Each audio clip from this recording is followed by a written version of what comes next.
Selamat pagi teman-teman semua. Jumpa lagi dengan Kak Abdiel dan kita akan ada di dalam Bible Time seperti biasa. Kita akan khususkan waktu ini ya 15 menit, 20 menit ke depan. Kita merenung bersama, kita mengingat kembali kasih Tuhan, dan terlebih itu kita mendengarkan apa kata firman Tuhan buat hidup kita supaya kita menjadi lebih baik dari yang kemarin. Nah, oke, sekarang kita akan berdoa terlebih dahulu. Kak Abdiel akan memimpin kita di dalam doa. Yuk, semua konsentrasi, semua lipat tangannya, tutup matanya, supaya kita bisa berkonsentrasi dengan baik untuk memulai Bible Time ini dengan doa. Mari kita berdoa. Bapa di surga, kami bersyukur buat pagi hari ini.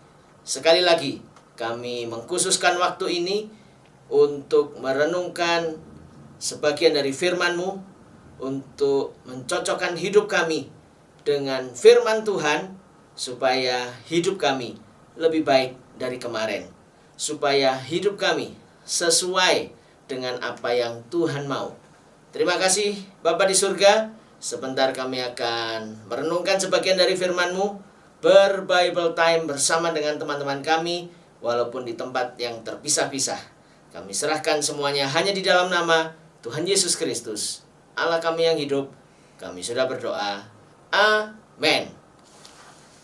Nah, teman-teman, sekarang kita ini masuk dalam satu tema yang gampang-gampang sulit. Kenapa? Karena judulnya berbuah.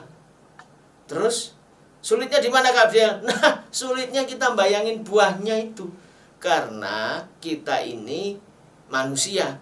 Kalau kita ngelihat pohon mangga, mangga berbuah, kita tahu. Pohon apelnya berbuah, kita tahu. Nah, kalau manusia emang bisa berbuah. Nah, tapi ternyata Tuhan pakai istilah berbuah untuk membuat kita mengerti bahwa sesungguhnya manusia itu kalau hidup, anak Tuhan itu kalau hidup, dia harus bertumbuh. Ya dong, coba kalau kita kecil gitu ya, umur 2-3 tahun, diasuh oleh orang tua selama 10 tahun, besarnya masih 10 cm. Besarnya kemudian masih segede ini. Ini berapa nih kira-kira? Sekitar 20 cm atau masih segini terus, kecil terus.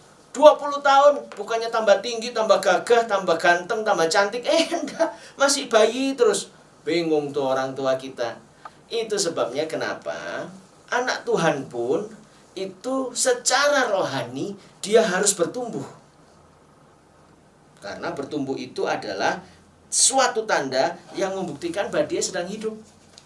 Nah, terus kemudian kalau bertumbuh ternyata Tuhan minta bukan cuma tumbuh saja. Ternyata Tuhan minta juga berbuah. Apa itu berbuah? Berbuah yaitu pertumbuhan kita ini bisa dinikmati orang, bisa menyenangkan orang lain, terutama bisa menyenangkan Tuhan.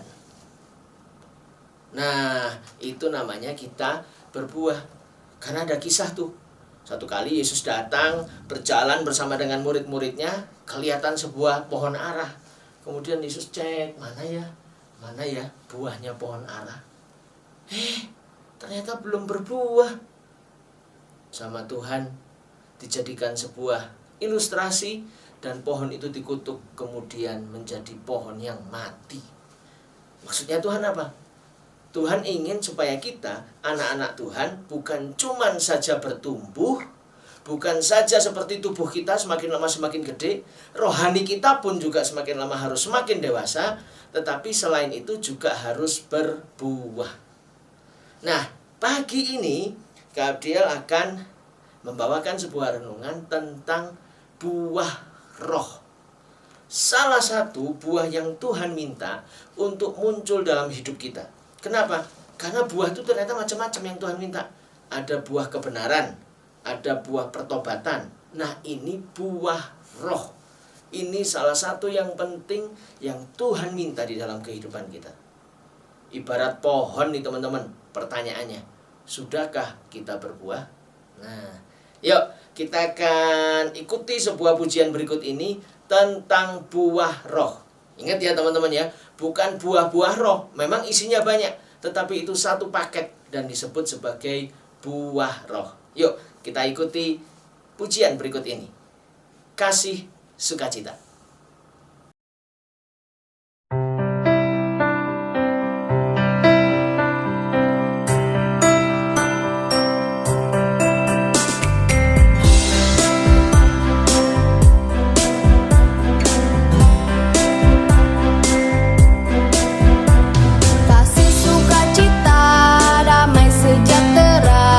Kesabaran, kemurahan, kebaikan, kesetiaan, kelemah lembutan, penguasaan diri.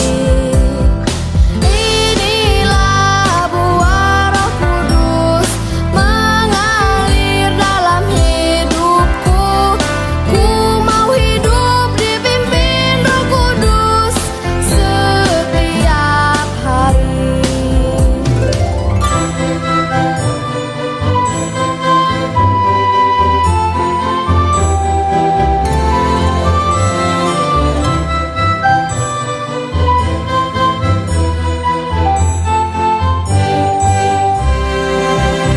Kasih, sukacita, damai sejahtera, kesabaran, kemurahan, kebaikan, kesetiaan, kelemah lembutan, penguasaan diri. Inilah buah Roh Kudus mengalir dalam hidupku. Ku mau hidup dipimpin Roh Kudus setiap hari.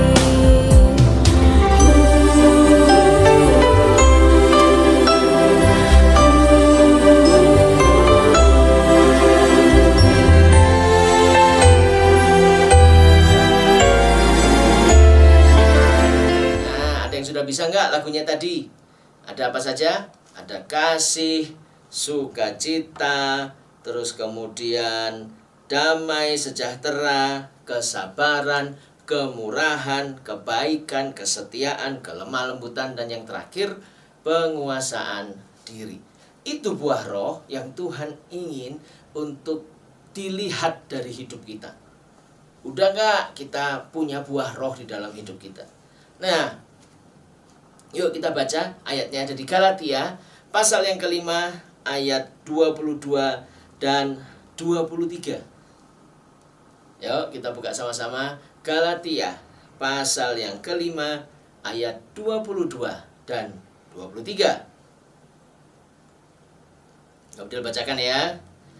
Tetapi buah roh ialah kasih, sukacita, damai sejahtera, kesabaran, kemurahan, kebaikan, kesetiaan, kelemah lembutan, penguasaan diri. Tidak ada hukum yang menentang hal-hal itu.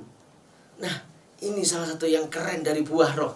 Kenapa? Karena ternyata buah roh yang kita miliki, yang kita hasilkan dari hidup kita, yang mau seturut dengan firman Tuhan, nah itu syaratnya tuh. Ternyata buah roh ini adalah buah roh yang semua orang di seluruh dunia pengen punya buah roh ini. Tidak ada yang menentang. Kenapa? Semua pada seneng kan kalau saling mengasihi. Semua pada seneng kan? Lebih seneng mana? Kita ngelihat muka yang cemberut gitu, atau yang senyum, atau yang sukacita. Siapa sih yang gak senang kalau hidupnya rasanya tenang banget, damai hatinya, dan masih banyak lagi. Jadi buah roh ini adalah buah yang memang Tuhan izinkan tumbuh di dalam hidup kita dan membuat kita disukai oleh banyak orang. Itu sebabnya kenapa kita mesti punya buah. Nah, sekarang kita akan bahas kenapa? Karena ternyata buah roh ini ditulis sebelum Sebelum apa? Sebelum buah yang lain. Buah yang apa? Kayaknya nih buah yang kecut ini kayaknya. Tahu dari mana, Kak? Coba kita lihat ya. Galatia pasal yang kelima, mulai ayat yang ke-16 sampai ayat yang ke-23. Tetapi Kak Abdel akan baca beberapa ayat saja. Lompat-lompat Kak Abdel bacanya. Kita lihat ya, mulai ayat 16. Hiduplah oleh roh, maka kamu tidak akan menuruti keinginan daging. Sebab keinginan daging itu berlawanan dengan keinginan roh, dan keinginan roh berlawanan dengan keinginan daging, karena keduanya bertentangan. Sehingga setiap kali kamu tidak melakukan apa yang kamu kehendaki, itu namanya kita sedang menghasilkan buah, bukan buah roh, tapi kita sedang menghasilkan sesuatu akibat keinginan daging. Nah, ayat selanjutnya ngomong gini nih. Perbuatan daging telah nyata, yaitu percabulan, kecemaran, hawa nafsu, penyembahan berhala, sihir, perseteruan, perselisihan, iri hati, amarah, kepentingan diri sendiri, percederaan, roh pemecah, kedengkian, kemabukan, pesta pora, dan sebagainya. Intinya apa? Nggak usah dihafal. Pokoknya yang jelek-jelek itu namanya perbuatan daging. Sedangkan buah roh adalah sesuatu yang baik yang Tuhan kerjakan di dalam hidup kita. Nah, yang menarik di sini adalah buah roh ditulis sebelum perbuatan-perbuatan yang jelek. Maksudnya apa sih? Ini adalah tanda. Sama seperti kalau Kak Abdel tanya, gimana sih cara paling mudah menghafalkan pohon durian, pohon mangga, pohon jambu, pohon apel, pohon jeruk? Ayo, ada yang tahu? Cara yang paling mudah adalah kita ngelihat buahnya. Kalau kita ngelihat buah apel, pasti itu namanya pohon apel. Nggak mungkin buah apel, pohonnya durian. Nggak mungkin. Jadi, kalau kita berbuah, kita bisa ketahuan tuh, kita anak Tuhan apa enggak. Kalau kita berbuah roh, kita menghasilkan buah roh, maka kita akan diketahui kita ini anak Tuhan atau tidak. Dan tandanya udah jelas. Di Galatia pasal 5 tadi dijelasin. Sebelum buah roh yang adalah tanda anak-anak Tuhan, sebelumnya sudah ditunjukkan perbuatan daging, buah yang jelek, yang dengan kata lain bukan anak-anak Tuhan. Nah, karena itu pagi hari ini teman-teman, kalau kita sadar bahwa kita anak Tuhan, yuk mari kita berlatih untuk memiliki atau menghasilkan buah roh. Cara kita bisa memiliki buah roh, yang pertama, ayo terus bertumbuh. Bertumbuh itu maksudnya apa sih Kak Abdel? Salah satunya lewat Bible Time. Karena dengan Bible Time kita dengar firman Tuhan nih, kita jadi ingat, oh iya aku enggak boleh ini, enggak boleh itu, tapi inti semuanya aku harus terus mengasihi Tuhan. Nah, pasti kita akan bertumbuh. Yang kedua, selain kita bertumbuh, kita juga harus melakukan firman. Kita nggak cukup dengar firman saja. Dengar firman, iman kita tumbuh, tapi terus harus dilakukan.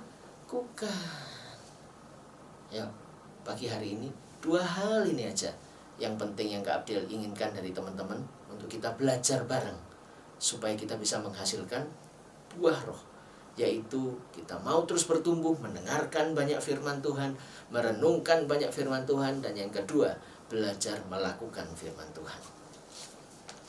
Yuk, sebagai yang terakhir, mari yang ketiga, kalau kita mau menghasilkan buah roh, pertama kita bertumbuh, kita mendengarkan firman Tuhan. Yang kedua, kita melakukan firman Tuhan. Yang ketiga, kita belajar menahan diri. Jadi sambil melakukan firman, kalau kita kepingin marah, nggak langsung losdol, itu dong, ditahan. Kan kita anak Tuhan, kita ngomong sama Tuhan, Tuhan, aku kok suka marah ya, wah, nggak baik ini. Oke, itu saja ya. Ingat firman Tuhan hari ini, Tuhan kepingin kita berbuah. caranya adalah dengan kita bertumbuh, mendengarkan firman Tuhan. Tetapi lebih dari itu, buah yang Tuhan inginkan bukan buah dari daging kita, tetapi buah roh. Kita belajar melakukan firman, dan kita belajar menahan diri kita, atau bahasa kerennya tuh menyangkal diri. Oke, sampai jumpa. Kita akan berdoa terlebih dahulu sebelum kita mengakhiri renungan kita, Bible time kita pagi hari ini. Yuk kita satu dalam doa. Bapa di surga, terima kasih. Tolong kami agar kami menjadi anak-anak yang semakin mengasihi Engkau. Kami rindu Tuhan agar melalui pagi hari ini, renungan kami pada pagi hari ini, Engkau memimpin kami, Engkau menuntun kami, Engkau menjagai kami, sehingga kami menikmati bagaimana hidup yang menghasilkan buah roh. Terima kasih Bapa, kami mau disebut sebagai anak-anak Tuhan, karenanya kami harus menghasilkan buah roh. Karena dari buahnya orang akan tahu siapa kami dan siapa Tuhan kami. Kami serahkan hari ini, kami serahkan proses belajar mengajar pada pagi hari ini hanya di dalam nama Tuhan Yesus Kristus. Kami sudah berdoa. Amin. Oke, selamat belajar pada hari ini. Tuhan memberkati.